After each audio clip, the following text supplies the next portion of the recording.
Komisi Pemberantasan Korupsi menetapkan mantan Komisaris PT Wika Beton Dadan Tris Yudianto sebagai tersangka dugaan suap pengurusan perkara di Mahkamah Agung. Untuk keperluan penyidikan, Dadan Tris Yudianto ditahan selama 20 hari pertama di rutan cabang KPK. Melalui konferensi pers di Gedung Merah Putih KPK di Jakarta 6 Juni 2023, Wakil Ketua KPK Nurul Gufron mengatakan telah menetapkan mantan Komisaris PT Wika Beton Dadan Tris Yudianto sebagai tersangka dugaan suap pengurusan perkara di Mahkamah Agung. Untuk keperluan penyidikan, KPK menahan mantan Komisaris PT Wika Beton Dadan Tris Yudianto selama 20 hari pertama di rutan cabang KPK Kafling C1. Adanya dugaan tindak pidana korupsi yang dilakukan oleh pihak lain, sehingga berdasarkan kecukupan alat bukti dimaksud, KPK meningkatkan status perkara ini ke tahap penyidikan dengan menetapkan 2 orang tersangka. Pertama, Saudara HH, Hakim dan juga Sekretaris Mahkamah Agung. B, DTY, Wira Swasta, Komisaris Independen PT WB.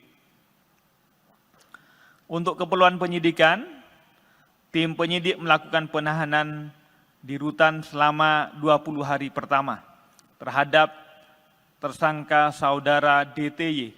Dalam perkara pengurusan suap di Mahkamah Agung, KPK menduga Dadan meminta fee kepada pengusaha sebesar 11,2 miliar rupiah dan diserahkan kepada Sekretaris Mahkamah Agung Hasbi Hasan. Dito Rusito, GroTV melaporkan dari Jakarta. Bagi pemirsa, penutupan trotoar di depan Kedutaan Besar Amerika Serikat dikeluhkan para pejalan kaki karena akses terbatas. Juru bicara Kedubes Amerika Serikat sudah menggulirkan hal ini kepada pemerintah Provinsi DKI Jakarta. Sejumlah pihak pun menanti langkah cepat dari Pemprov DKI Jakarta.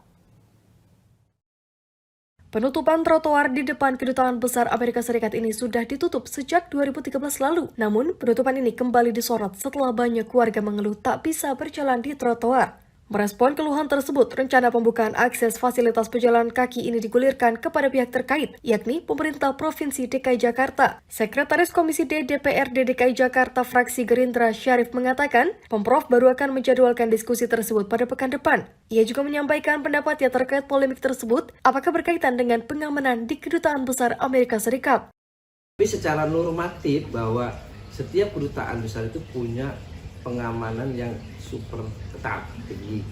Nah, penerjemahannya, pengamanan super tinggi itu adalah mungkin trotoar yang tidak bisa dilewati. Di tempat lain kok bisa ya, Cina, Rusia, banyak di kedutaan biasa aja. Ya kita tanyakan kepada badan intelijen.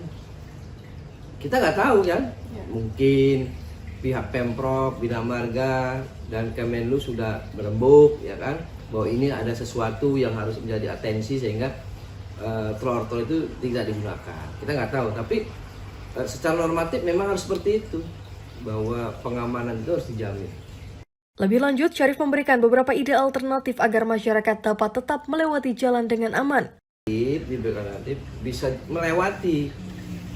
Kalau keberatan dari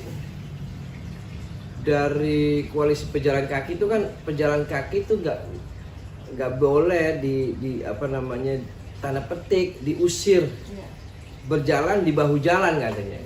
Kenapa nanti bahu jalan dimodifikasi seperti trotoar? Saran dan pendapat saya, kalau ditutup sama sekali itu juga pun nggak baik, melarang orang jalan, tapi tetap digunakan tidak di trotoar yang sekarang masuk dalam kategori wilayah yang pengamanannya ketat. Syarif berharap pemerintah Provinsi DKI Jakarta segera mendiskusikan masalah ini dan membuat keputusan agar masyarakat dapat kembali menggunakan trotoar. Fani Agnia, Fauzi Irawan, Garuda TV melaporkan dari Jakarta.